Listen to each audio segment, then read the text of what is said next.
Welcome, ladies and gentlemen, to the Pro Wrestling Report Primetime Special Edition here on Thursday, October 29, 2020. It's the last Thursday of October 2020, which means 2020 is hopefully finally dragging its miserable self to a close. This is the Pro Wrestling Report. We are live on Fight TV. That's F-I-T-E, Fight, and across our social media channels. I'm Damian Nelson, coming to you here from the PWR studios, and I'm honored, privileged, to be joined by two tremendous human beings, the first of which less tremendous than the other. He is the man you have to endure each and every week here on this broadcast. He is the one, the only, David Octavius Tiberius, the alleged backyard, one-time knockout, straight-edge, hardcore, Hall of Famer hero. And also, joining us again as a special guest this week is the always tremendous, the superstar, the leader of OVW, Al Snow. Boys, welcome to the Pro Wrestling Report. Welcome to the end of October. Welcome to the Halloween Eve edition of the show. How the hell are y'all doing? That's a jump ball. Just talk. It's Halloween Eve and there's no costumes? Well, there are. Yeah, earlier, Damien came dressed as a crab, remember, right before we went on the air? Blue crab? Red crab? I don't know what crab it was, but boy, I felt attacked. I'm just telling you. I just felt attacked. You know, Al, you look really comfortable there. I am. Okay? I am. I am required. So, okay, I'll let you explain. I had double knee replacement surgery, bilateral knee replacement surgery last Monday.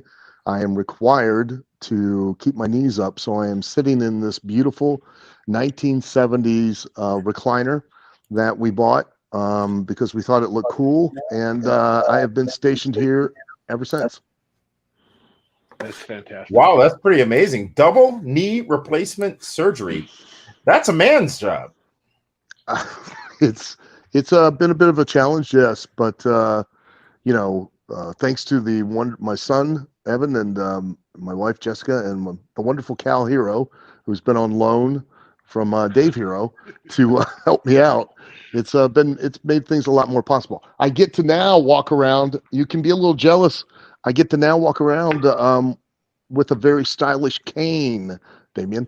So that's gotta be Kane. That's gotta be Kane. the big brown machine. Yep, or Kane's fried chicken. Different spelling there, Al. Al, great to see you. Great recovery. And of course, I mean, gosh, double knee replacement. How long are you going to be laid up? Oh, well, I'm not really totally laid up, but it's going to take probably 6 to 10 weeks, they say, for full recovery. So that's amazing. Do you have a bell, like a little bell to ring, so Jess and Evan and Cal can come and take care of your needs? That's a fantastic idea. I haven't even thought of that. I must have been too drugged up from the pain meds to realize, hey, I could use a bell. I got it from the Golden Girl. Sophia was sick. She was faking it. Oh, my God. Yeah. Of course you did. Stan had pretended she was in a car accident. Stan said that, her neck was hurting so she could sue, and then she got a little bell. Dorothy got pissed, comes in, takes the bell, puts it on the kitchen table, takes a hammer, and destroys it. So be careful with how many times you ring it because it may cause some challenges. Well, I don't want to ring your bell. You were already upset with us before we went on the air. So I want to make one thing very clear. All right, you want to know what's going on? So I am okay. So what? Since we're going to talk about anything but wrestling, so I have decided that I am going to switch mobile phone carriers. So I have, for the last 2 days, placed 2 orders online for a new mobile phone, switching to a new carrier. I'm not going to. What's that got to do with you yelling at us before we went on the air and used curse words that adults should not use?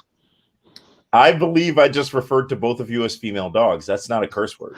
You can hurt people with your words, Damien. That's just we live in a society today. We live in a society today where it used to be sticks and stones would break your bones, where words would never hurt you. But now we know words do hurt, and you hurt us. What do you think, Dave? I'm still trying to recover. I mean, my heart's broken. You look like a sheet. You're as white as a sheet. I mean, I know. So I sat here for 10 minutes waiting for both of you to join until you decided to join approximately 60 seconds before we went live. That's somehow or another my fault that I don't get a little freaking irritated. At the To be same fair, time, I bust my ass for this show. I do all the work for this show, and you too just show up willy-nilly, half-assed, whenever you want. And it's okay for you because you're the guest. But Dave, you do it every week, and I'm tired of it. I say we do it live, and you can't even join us live. well, you normally send me the link like 2 minutes before we go on the air, so I figured, well, I sent why it be there 13 early? minutes before we went on the air. I know, I was shocked. I couldn't believe it. I had to brush my teeth. Al? Yeah. Use your inside voice. It's good to see you. It's good to see you, My David. dog's been acting up today. It's been raining all day. We got the remnants of the 5th hurricane this year in New Jersey. I know. AT&T won't activate my phone. They keep canceling my order to protect me from fraud. I had an issue with tax authority today. I am. You know what? Yeah. 2020, Yeah. and I'm not talking about Hugh Downs and Barbara Walters. 2020. Yeah, it's been a hell of a year. It really has. But you know what, Al? It's been a great year for OVW. Why don't you tell us and share with us what has happened in the last 2 weeks since we last spoke to you about OVW, which I understand has even more clearances now around the world. True, we do. As of this past week, we were we did a deal and partnership with Game Plus, which airs in the United States and Canada, and it's a network owned by Anthem Entertainment, which also owns Access TV, and more people would be more aware that they own Impact Wrestling. So we're on like a sister network now. OVW is now reaching even more homes nationally, thanks to this clearance. We're really excited to be a part of it, and we went on Sky Sports, the European sports huge. channel, as That's well huge. as too this past week. So, yeah, we just keep adding networks and adding clearances and expanding our audience. And I think we're close to 150 million homes in the United States, and then internationally with Sky and with Sports International. I think we come close to 700 million homes across the world. The big question, Al, though, because we're over in Finland, is OVW on Finland as well? Yes, through our own Roku channel, Amazon Fire, and Amazon Prime. I believe we are accessible in Finland, and I think, if I'm correct, I know that Sports International does air in Finland, and if I'm not mistaken, I think Sky does too. Sky Sports does as well. Huge, of course, for OVW Wrestling. Live events also coming to us weekly, I believe, or on a regular basis now down in the Southeast. Yeah, we are performing television, doing a live television broadcast on Tuesdays here regionally with our partner WBNA, and then we are looking to start streaming live with Amazon Fire and Amazon Prime and the Roku channel at the same simulcasting at the same time as we do it with WBNA, doing those shows live as well, so that people can see it anywhere they want live at the same time. That is tremendous, and the success continues with OVW, Ohio Valley Wrestling. OVW, where the stars were born forever, where they continue to be born again, and where you spend your every waking moment building the future of professional wrestling, which not enough people appreciate right now, because the farm territories, if you will, the training grounds, if you will, that you're providing so greatly in OVW don't exist as much as they used to, and the future of the business depends on it. It does, and we are continuing to, you say 2020 is such a horrible year, and I agree with you 100%, because, this past year we have lost so many of our fellow wrestlers, our brothers, that generation is going away, and we need these places to continue to pass on the skills and the things that are intrinsic about the art of professional wrestling to the young men and women, so that the actual real art of it doesn't die, doesn't go away. We just 2 days ago lost Tracy Smothers, and and before that, not much before that, we lost Joe Laurinaitis, Animal of the Road Warriors. So it's 2020 can't end soon enough as far as I'm concerned. And I wanted to touch on that and get your insight as well, Dave. Tracy Smothers, a legend in the wrestling business, just, I believe, yesterday, if not today, I think it was yesterday, though, passing away. Tracy Smothers, clearly, obviously a legend, had been around for a very long time. And I would like to hear your thoughts collectively or individually on the passing of the most recent loss in the world of professional wrestling, that of Tracy Smothers, Dave. I never really worked with Tracy. He was more of a Southern Territory talent. Didn't make his way up to Milwaukee hardly at all, if ever, unless he was touring as the Wild-Eyed Southern Boys or when he was with D. But Al can speak more on it than I can. For everything that I've seen, everything that I've read, everything that I've heard, is that Tracy Smothers was one of the most beloved and kindest men in all of pro wrestling. Oh, I agree 100%. Can you hear me? We can hear you, Al, but you look different now. Yeah, I know. I don't know what I touched. I don't know what I did. You become an orb of some sort. I don't know how I get it back on either. That's what she said. Cal or Evan can help you. Yeah. Just bear with me, but oh, sorry. Subject, of course, but thank you for bringing some levity to it. So start telling us here. There's a button that says camera, Al. Just click the camera button. I think that's getting technical. Yeah. Get Cal or Evan in there. They can help you through it. Hey, there we go. There we go. I found it. God bless. Jeez. So I think a testament to the Tracy Smothers. I honestly, I don't think, with all the people that have passed away, I mean, really, and everybody, I mean, it's such a tragedy. I mean, these are people that were family to me. They really were. But honestly, I don't think that I've seen such an outpouring on social media to the degree that I have with like Tracy Smothers. It just seemed like one, person after another person were, posting and were, sending their condolences and in the regards of, Tracy's, departure. I mean, Tracy really had touched so many people and so many lives within and without professional wrestling. And, it's sad to see such a wonderful person like that go. Indeed. And it's always tragic to lose, it's interesting. And, you guys are older and I'm catching up with you. And, it's fascinating. That's the fact. Yeah. Way to go to throw that one in there. Yeah. Real news. Hey, I didn't say how far. Al, you're 1 year older than me. Dave is 10 years older than you. So, I mean, it's all relative. Well, I tell you, the clock's ticking on Dave. But Jesus. But here's the thing. I do want to say this. I want to get be a bit sincere, I guess you could say, in this regard. Over the last 2 years, so many legends have passed, and so much of our childhood, if you will, has gone away. And Dave, I was telling you the other day in a private phone conversation that I was questioning how much you got a message. I did get a message. Thank you.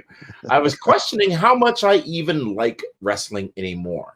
And as I thought more about that, what I realized was there has just been so much loss in the last couple of years and loss of great people in the business. And, that time comes for everybody, right? But when they happen in succession and when you have a year like we've had, there should be something said about the personal/professional impact that some of these things can have on people. And I may be one of those people. I don't know. I've just been sort of turned off by professional wrestling as of late. But as I said that, and after I got off the phone with you, Dave, and talked to you about that, I realized, I think it was about Tuesday, I realized then that I was looking forward to watching AEW on Wednesday night, Dynamite. Oh, I wonder why that is. Well, because could there be a certain someone that's a star on the show? I mean, there was a lumberjack match between Orange Cassidy and Cody Rhodes. Who Who doesn't love lumberjacks? I mean, they're big, they're husky, they're in flannel. Well, Billy Gunn was the biggest guy there, but be that as it may.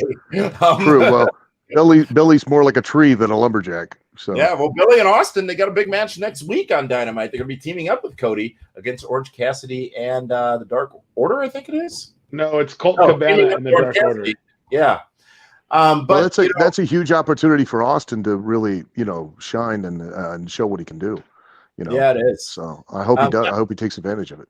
I want to drift there for a minute, but what I do want to talk about with you, Dave, and bring your opinions and insights in as well, Al, is we're coming off the heels of a big weekend and a big week in professional wrestling, because this past weekend on Saturday night we had Impact Wrestling with their premier event of the year, Bound for Glory. New champions were crowned, stories were told. We're coming off the heels of WWE Hell in a Cell this past Sunday, where a brand new WWE, the Raw champion, I forget which one is which, was crowned, which was significant. And also coming off the heels of the return of Halloween Havoc just last night on NXT, where we saw more championship turmoil, if you will. And don't forget, a pretty explosive edition of Dynamite, where the card for Full Gear on November 7th was etched in stone. A big, massive week in professional wrestling. But I want to back up a little bit and go first back to Hell in a Cell. And Dave, I want to get your thoughts on the main event matchup, where we did see Drew McIntyre lose his championship to Randy Orton. Now, last week on a special edition of Primetime, both you and Shane Helms, Dave, said that it would be smartest, and you would book it, for Drew McIntyre to have gone over in that matchup, to have won that match, if you will. That was not the case. Randy Orton is the new champion. Dave, your initial thoughts, and then Al, I'm going to get your thoughts on WWE depending on Randy Orton over a Drew McIntyre at this stage in their careers. Dave, go ahead. I was shocked but pleasantly surprised with the finish of that match. I thought it was creative, where Drew was patiently waiting with the big kick, and when it took that long, I figured an RKO was coming. But I just didn't lose the third match in the trilogy inside the Hell in a Cell. Usually that's the be-all, end-all of any major program or feud. And now, like, the Hell in a Cell was only a bump in the road, because once Randy Orton gets past or has his match with Roman Reigns at SummerSlam in a champion versus champion, you know that Drew McIntyre is going to be waiting to get that rematch.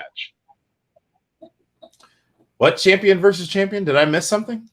Yeah. Well, Survivor Series is going to be Roman Reigns versus Randy Orton. I missed that. SmackDown champ versus The Rock. Well, I'm sure you did, because you were trying to change your phone carriers. I watched Raw in almost its entirety this past Monday night. Oh, that's probably the part you missed. Wow. Well, that is substantial. Yeah, it is. Substantial. I was not aware. But Al, I'd like to get your thoughts. That's why I pay attention. Whoa. That's why I take care of the details. Here we go. YouTube is a great service provider. So, Al, Drew McIntyre loses his championship. Now, actually, I want to get your thoughts going back a bit further. WrestleMania. The WrestleMania in the warehouse, in the Performance Center. Not anyone's fault, but the situation in the world. Sure, yeah. Drew McIntyre's moment. Drew McIntyre wins the championship. He finally gets that moment. The chosen one is crowned, if you will. Okay. That, of course, is a night where you could say, well, it wasn't quite what it was going to be, or what anyone thought it was going to be, but be that as it may, all the way through SummerSlam and into October now, Drew McIntyre reigned as champion, defeated a lot of people, made dominant in the organization, and it took that third match in the Hell in a Cell with Randy Orton to lose the championship, and now he doesn't even get a chance at Survivor Series the next show. What do you think? What's your take on Drew McIntyre's run as champion, and the fact that Randy Orton has now become champion once again and goes into Survivor Series apparently in a marquee match with Roman Reigns? Well, I think that in spite of all of the challenges, I think that Drew did well. And I think the title served its purpose, which was to elevate Drew, which is how you use the title. And I think that by putting the title on Randy Orton is experienced enough and now they have a guy who can understand enough how to use those matches to make his challengers and hopefully elevate more than just Drew McIntyre going forward. You know, it's interesting, Al, looking at this story, and Dave, it felt like you might not have agreed with the course by which this took. But the fact that it was the third match, and the fact in the first match, Randy Orton sort of gave excuses or reasons, or actually admitted to, he just didn't live up to the expectation, didn't meet the challenge. Second match, same thing. Orton loses. Drew gets stronger. And then in this third match, he loses. It almost protected Drew to a degree, because it took Randy Orton that long to finally get the win over him. Absolutely. Yeah, and it made Randy Orton more for overcoming the challenge and finally defeating Drew McIntyre. And I think that's interesting, Al. I'd like to get your thoughts too, Dave. Does Randy Orton need that more? Because as I watched Randy Orton at Hell in a Cell and on Monday Night on Raw, the parts I saw, I said, man, there is not a bigger star in WWE right now than Randy Orton.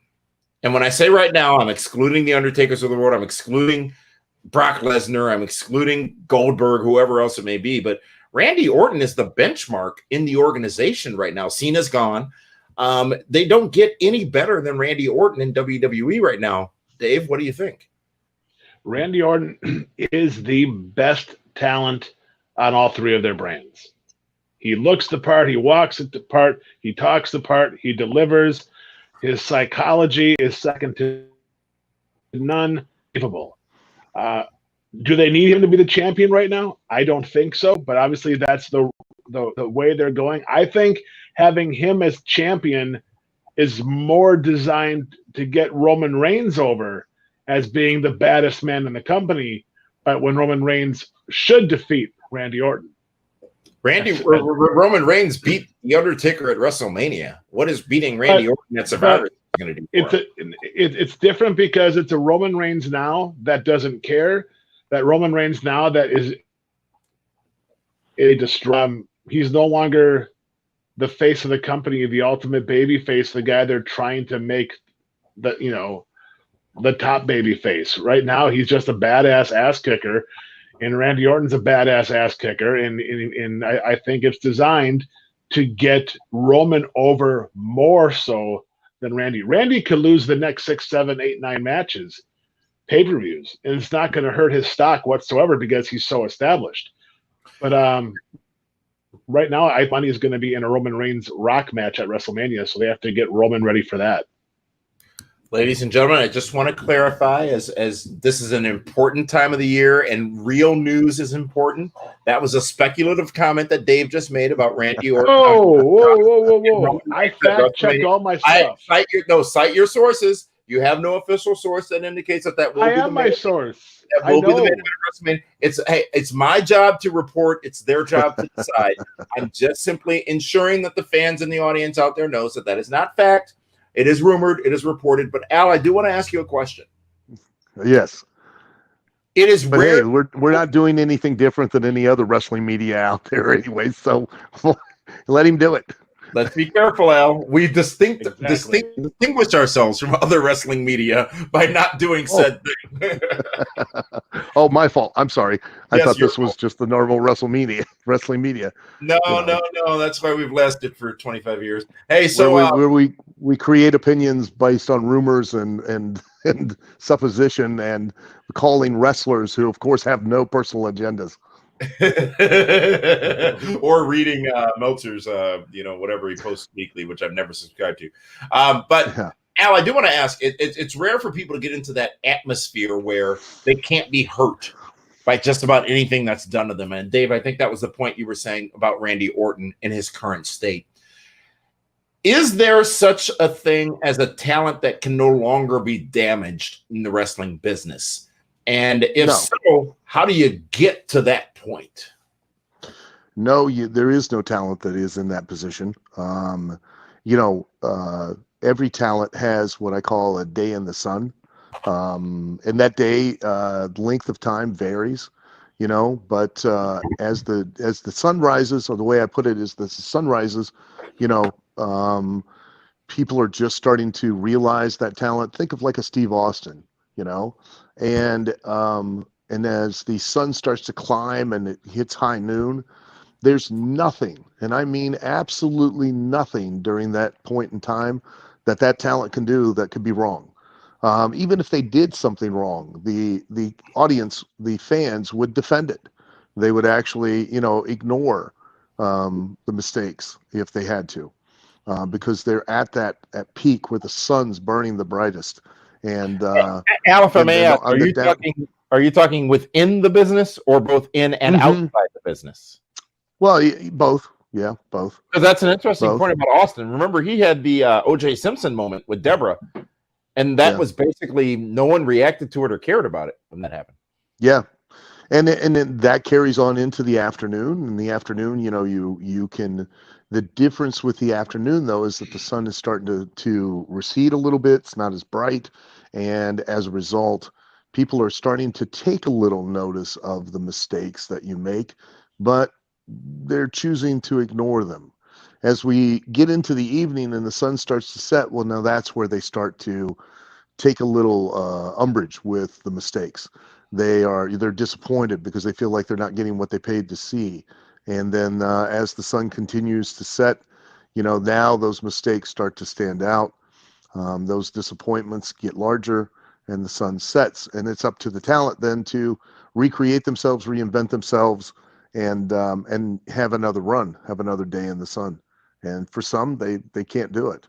Randy Orton's a prime example of a talent that is capable of being able to do that on many different levels and at many different times. And I think that WWE has managed him as a talent exceptionally well to prevent him from, you know, burning himself out, even though at some points in times I think they've relied on him way too heavily. And you know, they've run the risk of overexposing him and then thus killing the ability for us to continue to use him in the future.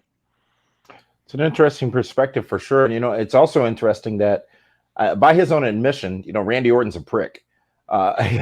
He has said that if you watch any of the WWE specials after he found himself, if you will, you know, he has admitted that he's a prick. And actually in the latest, I think it was Untold, between he and The Undertaker, going back to their series of matches in 04-05, Bruce Pritchard came on and said, you know, that no matter what Randy does, you can look at him, and whether he's a heel or a face, and especially when he's a heel, you can just tell that he is one of the most devilish, conniving, just pricklyish people on this planet. And he seemed to, at some point in his third strike, which has been for the last 10 years waiting in WWE, it seems that at some point he embraced that and owned that and realized that, and should.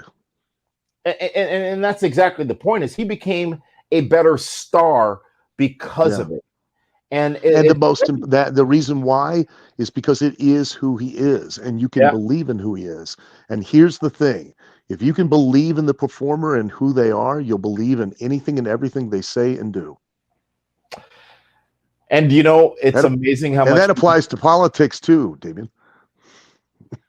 You know, we're too close, Al. I don't want to talk about that at all. I don't want to get there. I mean, we're talking to a very solid blue state right here, and two very solid reds. Actually, one very solid red state, that being you, Al, and one very purple. I'm not talking about a color of any sort. I'm talking about where you reside, and David, you're in a very purple state right now. I got to tell you, I think that both politics and wrestling have become so arrogant in the fact that they can continue to do a work that they now just proudly trumpet to their respective audiences, and they think the audiences don't care. So the door's been opened. Here's what I want to do. No, here's what I want to do. And this is giving a lot of credit that people don't think I have the capability of doing. And I will give a ton of credit to Donald Trump for being the best worker in the politics business. I thought we were talking about Randy Orton. No, you opened the door. I didn't open the door. I did. No, I don't recall that.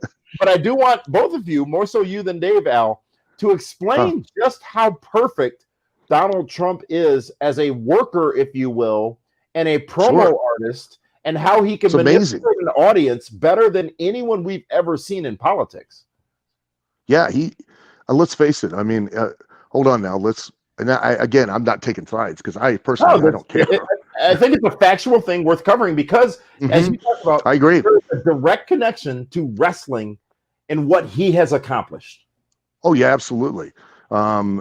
He's brilliant in as far as a public orator, as far as a speaker, knowing how to cut a promo, and the promos really knowing how to cut a promo is what, puts the money in the seats. There's no question or doubt that he knows what buttons to push, what keywords to say, and what inflections and how to put in the tone of his voice and the delivery and the pacing.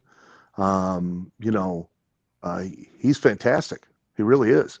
He's great at what he does, and you can't knock him for it. He's been successful. But and on the same side, Joe Biden's an incredible worker as well. He's had a career in politics, something that I find abhorrent. That not him personally, but I just find it ridiculous that we don't have term limits, and that we don't have campaign finance reform still, and that we don't have something that limits the influence of lobbyists. You're taking a turn. You're taking a turn. No, I'm not. Because Biden's an incredible worker. He has been able to survive in a business that you have to do exactly that, and that is work people. That is true. You can't deny. And they're all corrupt. I mean, and I don't take sides because it's both wings of the same bird. And if you people actually don't think there's a power behind the throne, you're insane. That for generations, it's always been that way. Even back in old European, when they had oligarchies and stuff, there were still powers behind the throne. Regardless of who the king was or the queen. Yes. Al? Yes. I'm glad to hear you're a fan of Game of Thrones. I am. And don't think it doesn't happen in real life. It does. What I do here on this program, up against Tucker Carlson on Fox, what I do on this program is I ask questions because I truly want to know. Much like Howard Stern, which is the only radio guy. Well, then I gave you answers. And I gave you information. I forgot though, Al, that I know where your trigger is, and I pulled it by mistake. What was my trigger? I just gave you information. Yeah, well, you didn't like the information, so now you're saying that I got triggered. No. I have no problem about the information, but I wanted you to share with the wrestling fans and everybody watching why Donald Trump achieved what he achieved in 2016, and who knows, maybe he'll do it again in 2020. But there is a direct correlation with what we were talking about with Randy Orton and what we're talking about with wrestling in general. I agree, and I agree. Accomplished. And I commended Joe Biden too, because he's been able to do it well enough to have a career at it. That's all. That's not a bad thing. That's the truth. I mean, to be able to get over and stay over with a constituency for that length of time in some manner, and and avoid the pitfalls and the traps. Good for him. Congratulations. Are you and Mitch McConnell? He's not a good. I think he's another career politician too. I just asked, are you in his district? Oh yeah. Okay, very good. So he's another career politician. I don't buy the career politician stuff. I don't agree with that at all. 100%. Here's a question, and I do want to seriously pose this question because I thought about this, and there are so many reasons why I personally cannot do it. But Martin Duffin, watching us live on Twitter right now, asks, will there be an election night special next week? And I still want to go live on Tuesday night and do PWR election night coverage and give the three of our perspectives, because Shane will get pissed. Shane will get hot. Shane will get hot. Shane will get hot. The three of us watching the returns come in live and reacting to that is going to be entertainment enough. It would be hilarious, because I think this all is funny anyways. Listen, I accidentally ran for mayor of my hometown one time. Accidentally? Under my whole campaign was that I had more personality than the incumbent, because it pissed me off that he was running unopposed as mayor, and I was like, Gotta be kidding me. This guy's been in there for how many years already, and nobody's running against him. And I was like, he's got the personality of a dinette set. I mean, somebody's got to do better. So I literally went around town. This was when I was still with WWE. I didn't want the job. I mean, I wouldn't want to be in politics. Who wants that? Other than, well, you can make a lot of money. I mean, shoot. I guess I should have went into politics. I'd be a millionaire. But I told people I was a write-in candidate, and as a joke, I was like, well, write-in on the radio, candidate. right? And they're like, well, you were on the radio. On the radio and on television. A couple of radio times I did a couple of radio interviews, and I did a couple television appearances in my local hometown in Lime, Ohio, and when I still lived there, and then I started panicking because the night of the elections they started doing the returns, and they started on the local news started announcing that I was getting votes, and I was like, oh my God, no, I don't need this. So you were like Trump in 2016. I don't need to be the mayor. So I in all seriousness, my dream before I got into the tremendous career I'm in now was to be a political reporter on one of the major networks. And it would be so brilliant and so great to cover election night live. Dave, I see you cringing. Whoa. What are you worried about? What would be wrong with it? None of us has aligned ourselves with a candidate yet on this broadcast this year. Now, if you look back, not going to. You'll see. I don't like either one of them. But I'm not asking either of you to. In fact, I don't want you to. It's too polarizing. I don't want anybody to tell. Yeah, why? Why is it people take it so personally, and why? I mean, I don't understand. Like, it's because and a person can't have an opposing thought or opinion. I mean, calm down, Damien. I mean, don't be so much on the attack.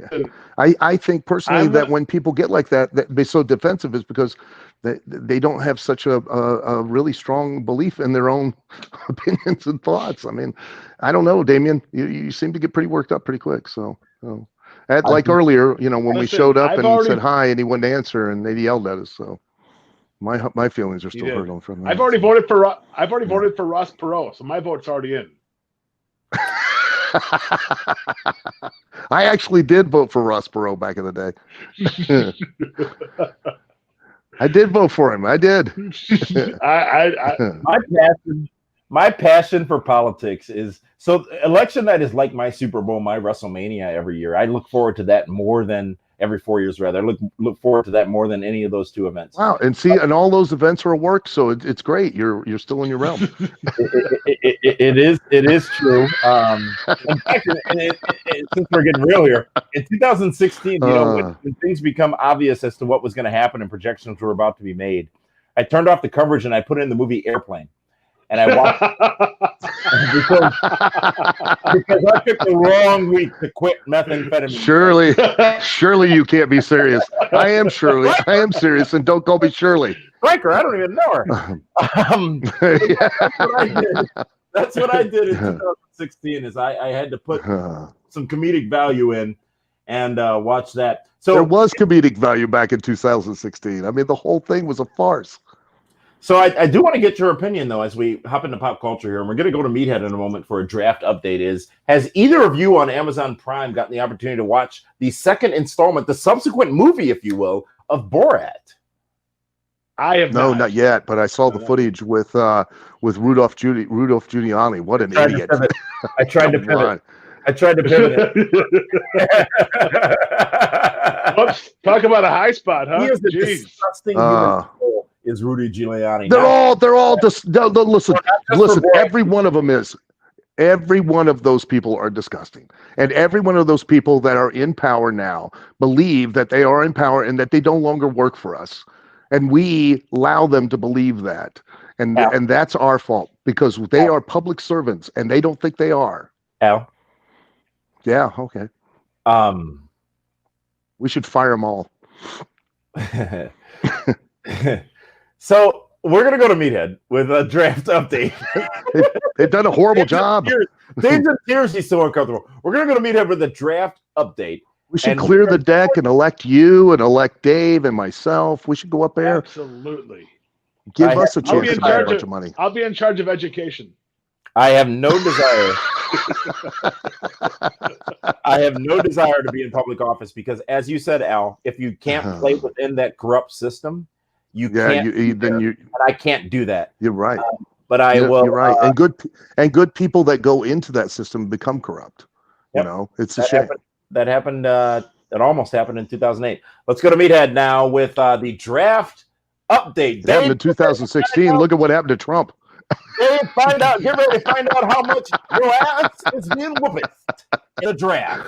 Hello again, I'm the man they call Meathead, and this is a PWR draft update. Now, after this weekend's Hell in a Cell pay-per-view, we've got lots of movement in the leaderboard, and we have some controversy over what happened in the Otis and Miz matchup. Now, due to Otis losing the Money in the Bank briefcase and the Miz winning it, Linda has Miz, and she has been awarded, according to accounting firm of Dewey, Cheatham & Howe, 75 points. Now, Damian Nelson, who has Otis, has lost 25 points due to the fact that, well, he had the Money in the Bank briefcase, and now we will take that as a title loss. So minus 25 for Damian. Also, with the 2 title losses by yours truly, Dave Hero is closing in on first place, even though I still lead. Plus, Drew Baydala picking up Sasha Banks right before the pay-per-view, getting all the points that she earned for her title victory. Here are the current totals brought to you by that accounting firm of Dewey, Cheatham & Howe. I still lead at 1,730. Dave Hero at 1,500 exactly. Damian Nelson in third place, as he always has been, 1,380. Drew Baydala, 1,135. And Linda Kay making a big move at 1,070. Now, don't forget to check out PWR Today every Monday through Friday with myself and everyone else from the PWR family. For the PWR draft, I'm the man they call Meathead. Hey, thanks for stopping by. I'm at number one and number three. I'm number one and number three. I'm number one and number three. The polls are showing that it will be a rout. It will be a landslide come the end of the PWR fantasy draft. I will win. I will win again, and it will be the biggest and baddest win you have ever seen. Nobody has ever seen anything like it. I promise you. I guarantee it. Just wait until WrestleMania. I thought the Unabomber was in jail. I'm sorry? I thought the Unabomber was in jail. Who the hell was that guy? Who's got a hood? Oh, somebody that wrote a manifesto and is taking a crap in a coffee can out in the shed. Yeah, Chet the Unabomber. Where'd you find that guy?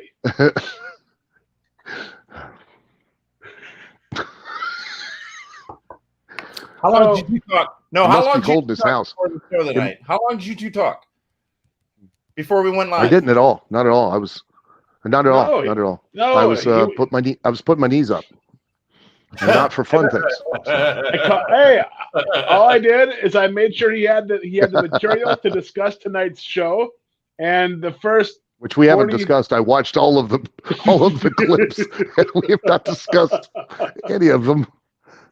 I'm so glad that I prepared for the show. Okay, you want to peel back the curtain a little bit. Usually, Al, I'm respectful of the fact that you're a busy man running a wrestling organization, and you usually don't get a chance to watch all these shows.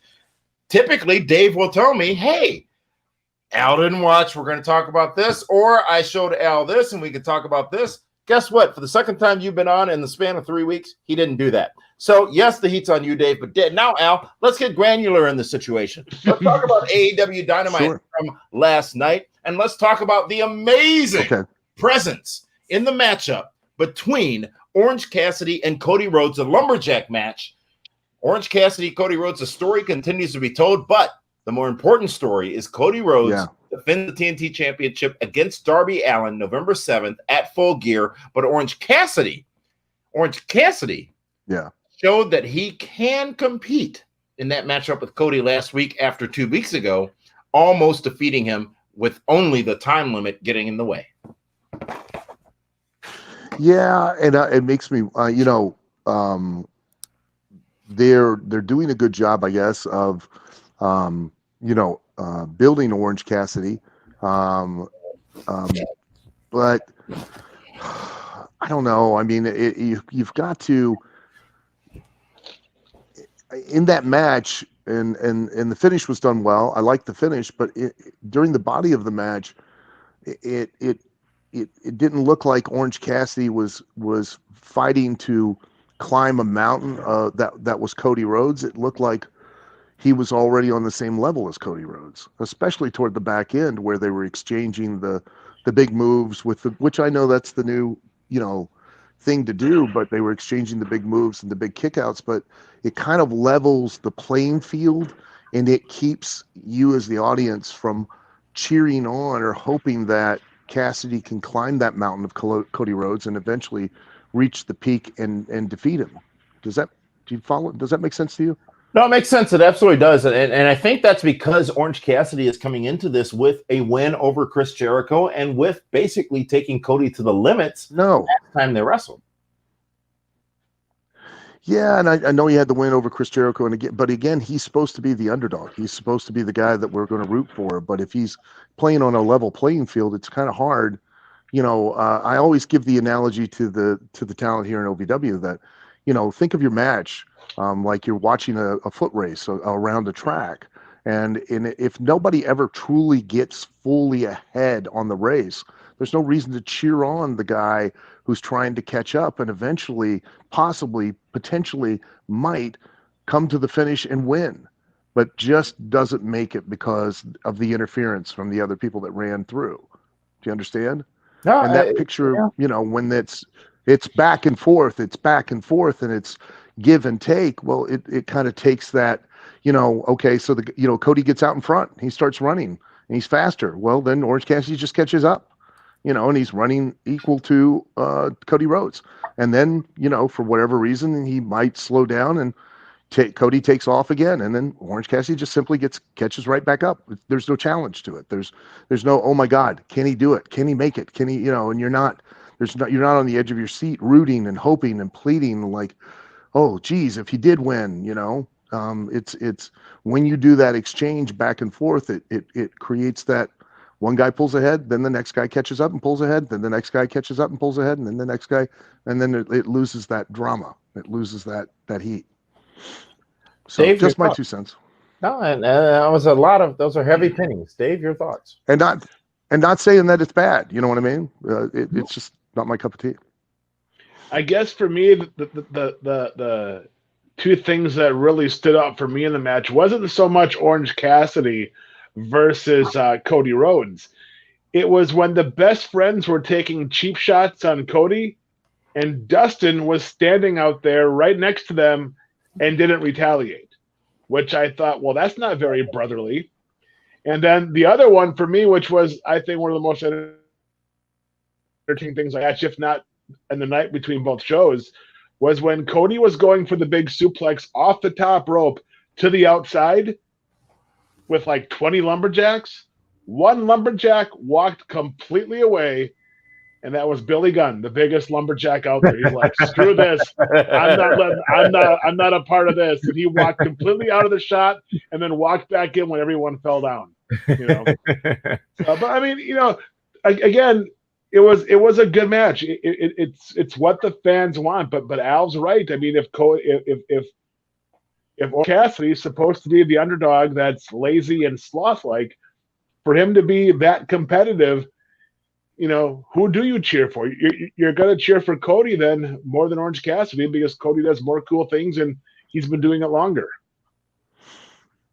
Well, and then what became to Orange Cassidy? Is he now no longer Orange Cassidy? Is he now, something new? I mean, because you've sold me Orange Cassidy the way he was, but now he's Orange Julius now. Oh, well, gosh, and Dairy Queen, God, they knew how to make those things. Dave would know. Orange Cassidy it's a complicated character to maintain. We've talked about it on this show because he's got the nonchalant. It is, but again, listen, you're selling. Okay, here's the thing: nobody gets. You're selling a product, and the product is the wrestler. So, okay, it's okay for him now not to be Orange Cassidy, is what you're saying. But let's remember, Steve Austin told us that he was a beer-drinking, ass-kicking redneck, okay, who flipped off his boss.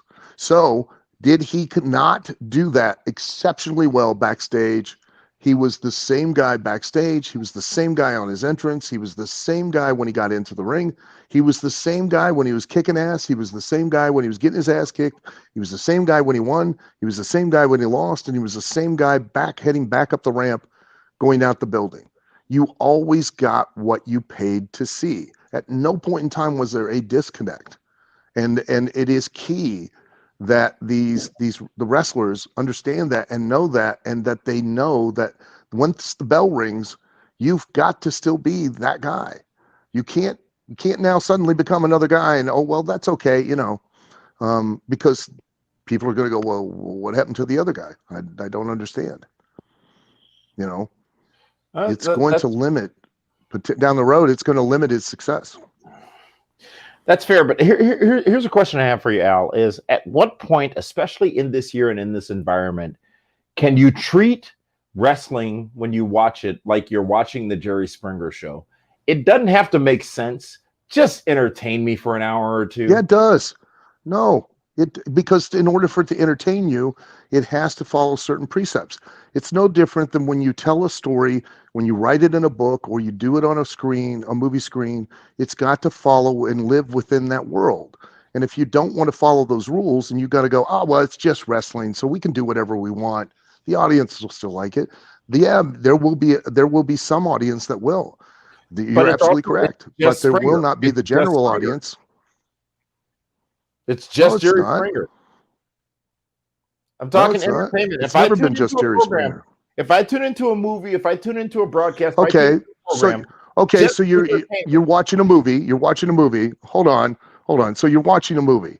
So you're telling me that all of the millions of dollars that they spend to produce a movie, which really are to go into ensuring that you as the audience at no point in time ever slip out of that world, that you think it's okay that you're watching a movie and a car whips around a corner in a car chase and it's a perfectly fine automobile. Then it whips around another corner, it's got a dent in the door. Then it whips around another corner and it doesn't have the dent anymore.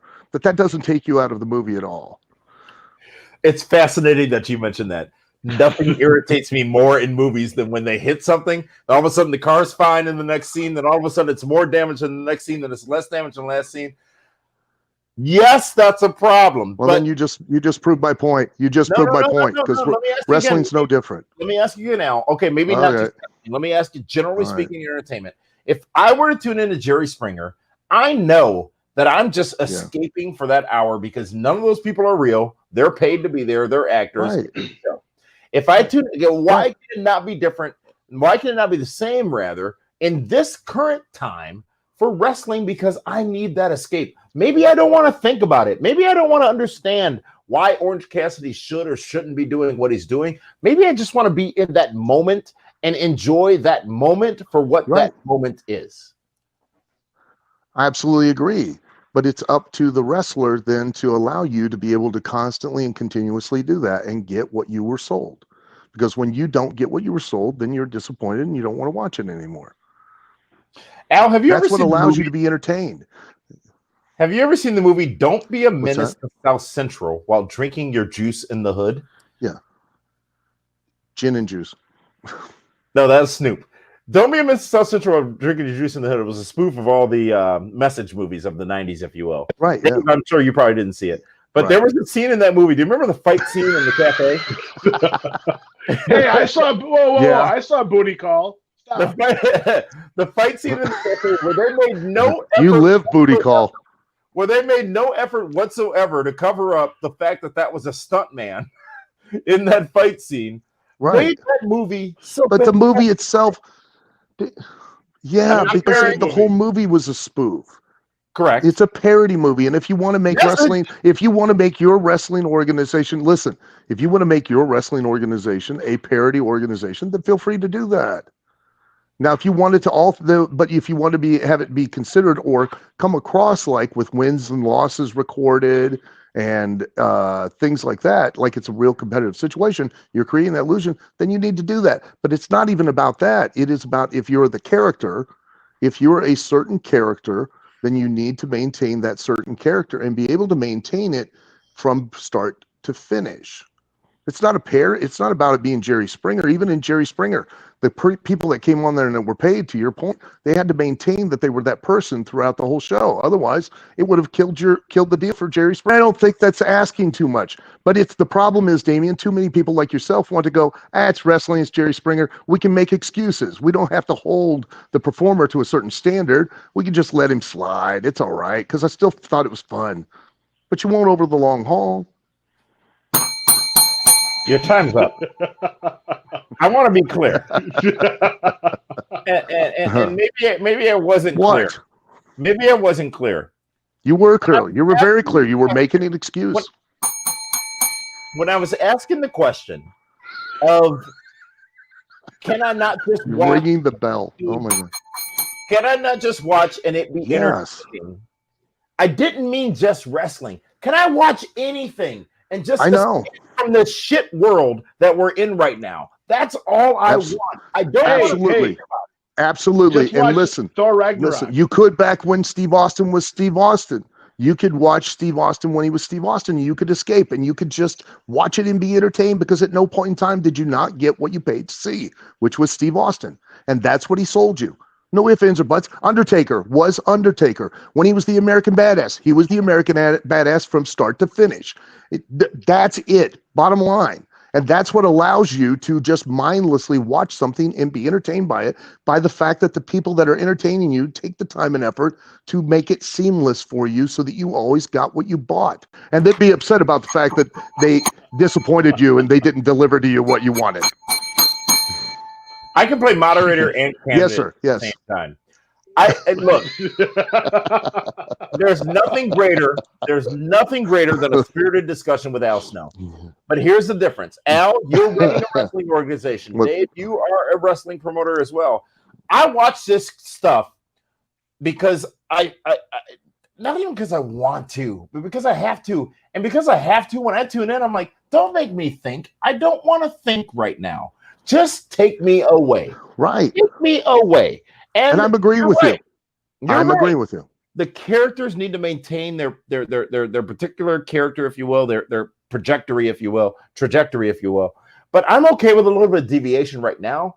I don't think too far into what Orange Cassidy should or should not be doing. Do I notice when he in a match gets serious, if you will, and amps up a little bit and starts to be that nonchalant guy? Yeah, but at the same time, midway through the match, like he did last night on Dynamite, he signals for like a 450 flash or whatever and barely jumps off the ropes. That brings me back in a little bit.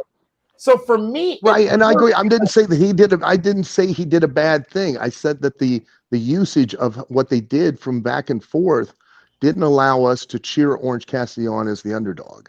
And then we got into this whole thing where you got all worked up and got your blood boiling and, got triggered. Yeah. And I had to get offended. Like Jerry Springer for everything. Boy, this became an attack. The guy with the hoodie. And you want to do a show on a Tuesday night? Are you kidding me? While Media was talking and the guy with the hoodie, my dog chewed through a $75 HDMI cable. So she's a freaking cunt.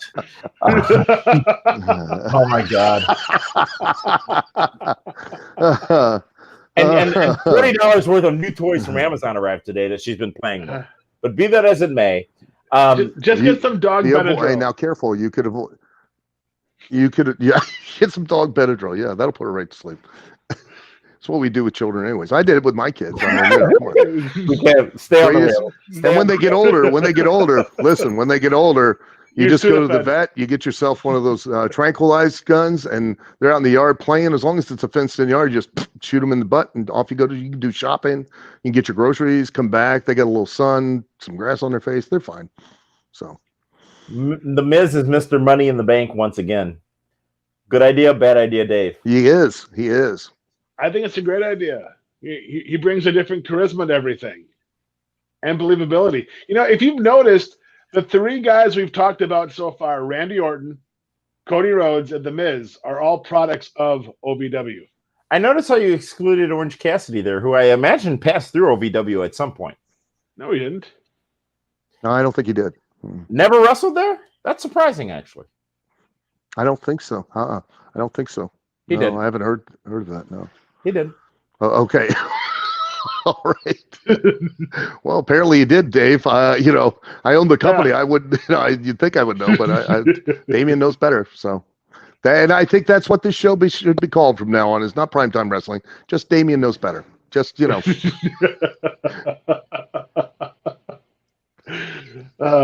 sure it's on Damian's laptop. Al, it's amazing. It's a good thing you have. Hey, before we get off the air, I want to point out that OVW we're having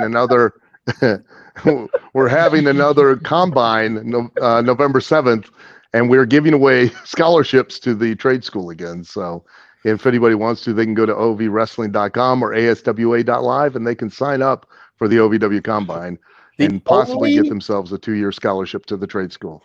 The only accredited wrestling school in the world, I believe, right, Al? Yes, the only actually accredited trade school in the world, and they will receive a scholarship for 2 years to that trade school if they go through the combine. It's no different than an NFL combine. They'll be tested. Then the requirements and the tests that they'll face are listed up there on the ASWA.live website, and they can sign up and they can participate and hopefully potentially be a part of the ASWA, the actually only state accredited trade school for professional wrestling, sports entertainment, and broadcasting in the world.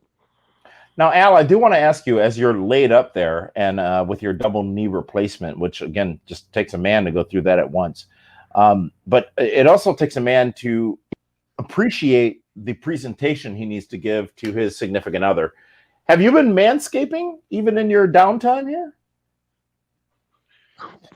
Well, I haven't been mowing the lawn. Let me back up. So, Al, yes. Where is that camera moving? Don't show us. So, hold on.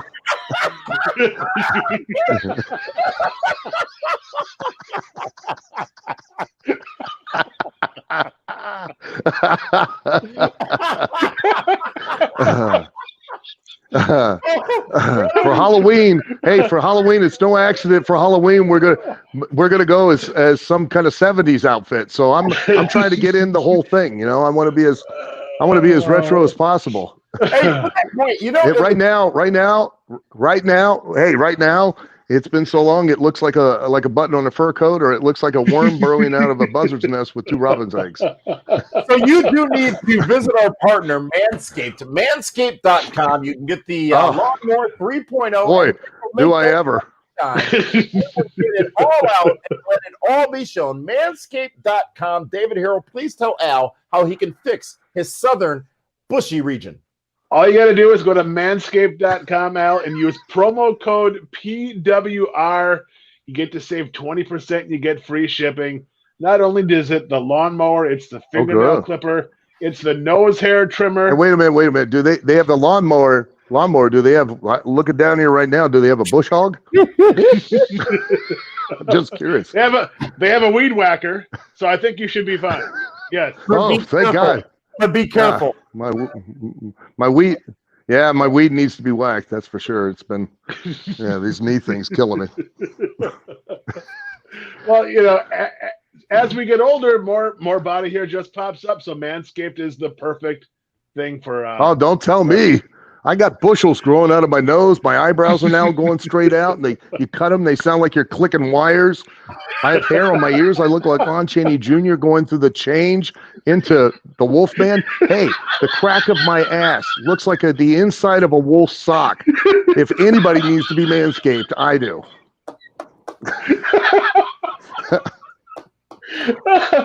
It's ridiculous. And biologically, why do you need that hair there? I've spent my whole life without it. Not a hair on the cheek of either cheek, but inside, like a mitten, like you could just put your hand up there and keep it warm. 3.0 is the answer to all of your problems. They have everything you need. I hope so. Manscaped.com, promo code PWR right now. Get all you need from there. And also, Al Snow, the only problem living up here in the Northeast now is I don't have the opportunity to go to the place that your shirt pays homage to, and that is the tremendous Waffle House. But Collar and Elbow has put a spin on that particular look.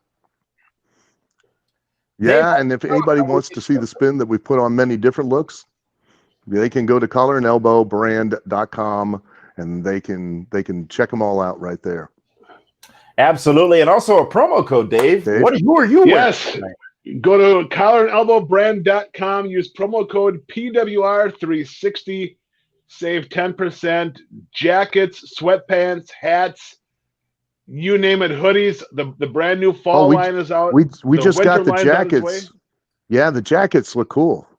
The jackets look cool. Very cool. I haven't gotten any, but they look cool. What do you mean you haven't? It doesn't matter though. I'm growing enough body hair in enough places. Hey, listen, I'm growing enough body hair in enough places. I'll stay warm all winter long. So, ladies and gentlemen, I'm on a blood thinner, guys. I can't shave right now, so. We'd like to say thank you, all of you, for joining us on Fight TV and across our social media channels, including YouTube, Facebook, Twitter via Periscope, and we're back on Twitch actually. And if you don't use the Manscaped 3.0, the Lawnmower 3.0, Al, you may be twitching while you try to take care of your issues down there, and we don't want that to happen. So manscaped.com, promo code PWR. Yeah. Especially if he's on blood thinner. I would hold off on that for a little bit. Got to be careful. Thank you so much for joining, Al. We always appreciate your insight into this program. We will. No, I meant that sincerely. We will decide again. It's against my better judgment. We will decide if. Well, no. Here's the thing: we can't do live election night coverage because Al, you have OVW Tuesday night. Yeah, I do. Yeah, guys, Perfect. I'm sorry because I would love to have done that. No, you have saved us. I can't be a part of it. Hold on, Damien. To be fair, we won't know who wins anyhow on Tuesday night. Oh, here we go. And Al, by that statement, do you know who he now supports? Al's gone. He signed off. No, I don't. I'm back. I told you. I voted for Ross Perot. I'm back. I'm good. I'm set. Yeah. I'm going with the billionaire. The facts show that he did have some major changes for the country. Hey, can you imagine if Ross Perot had to wear a mask now? His ears would be even further out. Well, we do want to make important to all of you, no matter where you are, no matter what the polls say, no matter what color your state is that you should take advantage of the opportunity to get out now and vote. And don't wait till Election Day unless you have to. But there's a lot of opportunities with mail-in voting. Some polling stations are open now. Voting stations, rather, are open now. It is your civic duty, responsibility to vote. I'm not telling you who to vote for, either of these two, but you do have to go out and vote. A lot of people have sat home many times and then complained about the results. Don't do that this time. Get out and vote. It's very easy. If your company doesn't allow you off that day to go vote, if you can't find the time, call in. Screw them, because they should be giving you the opportunity to do so. In fact, it should be a federal holiday. It should be on a Saturday. Ooh. Be that as it may, go vote. Do what you need to do. Vote for whoever you choose to vote for, but please do it for one of the candidates that is on the ticket. And I want to be clear, Ross Perot is not running this cycle. So what? Go ahead and vote. I know you know why we have weekends, why we have Saturdays and Sundays, is because the great capitalist Henry Ford gave his workers the weekends off because he hoped that by having more leisure time that would drive more auto sales. That's the reason we have weekends now. Al, have you watched the have you watched the, to that point, have you watched the History Channel broadcast, The Men Who Built America? Oh, I have. That's fantastic. No, I haven't. Not yet. No. Dave, you watched it? Really? Of course, yeah. How about the cars that built America and the food that built America? I got the food. I haven't seen the cars yet. So you got to watch the cars. No, Henry Ford was an evil man. In school they taught us how great he was. He was an evil man. So was whatever Hershey, the Hershey guy with the chocolates. They literally murdered people. Not really. I mean, they were horrible human beings. They literally murdered people because it was okay to do so at the time. Yeah, they were. Henry Ford. How do you think? If you think you got it bad now, go back then. Yeah, Al, that's the best point made all year, actually.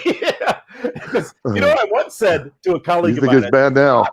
I said to a colleague of mine, obviously she was female. I said, it seems like things were better in the 60s. And she looked at me and she goes, not for you and not for me. Yeah. Oh, yeah, you're right. Yeah. But be that as it may, folks, Mhm. we have had some fun tonight. Al, is always great digging deep with you and providing you with Manscaped. Well, we might get you a free unit sent so you can take care of your things while you're laid up there. But Thank always you. great Appreciate dialogue, that. always great I appreciate that. insight into the inner workings of the wrestling business. Best of luck and continued success with OVW. And thank you very much for stepping in, sitting in, and joining us here live tonight on Fight TV. We always appreciate it. Well, thank you guys both very much, and I always enjoy being Okay, on the Dave. show. And hopefully here soon we'll be able to do an election night. Maybe we could do the post-election night the following night and do it live. Do the results. That would be awesome. We go state to state and analyze why they did what they did and why it worked and why it didn't work and who got over and who didn't and who turned heel and who's a baby face. I mean, that would be amazing. And maybe one of the candidates could get a little color on stage. Maybe they get a little sympathy and they get the sympathy vote. To be fair, Trump always has color on stage. Gentlemen, thank you so much. Dave, thank you for joining us. We'll be back with you again next week right here on Fight TV. In the meantime, in the in-between time, be sure to follow us all on social media individually, and of course the brand at PWR360, collarandelbowbrand.com, Manscaped as well, and our tremendous partners on Fight TV. For David Hero and Al Snow, this is Damian Nelson saying thank you so much for tuning in, and thank you to all of you who commented along. I never gave the shout out, so let me do that right now before we go. Watching us socially on Facebook, George White, on Twitter, Martin Duffin, on YouTube, Gabe606, also on Facebook, Billy Flores, and so many, many more joining us here socially as well. Andrew Bedala, your dear friend David Hero, joined us on Facebook as well, and also Mick Thomason on YouTube and Billy Flores on Facebook. Again, couldn't name all names, but we appreciate those of you who join us live. With that, I have dragged out this conclusion a long time, and now it's time to really button up and close up the show. Man, you have. Thanks, Al. Thanks, Dave. We'll see all of you next week, and by that time, please be able to come on board and tell us that you voted for somebody. Good. So long, everybody. Absolutely.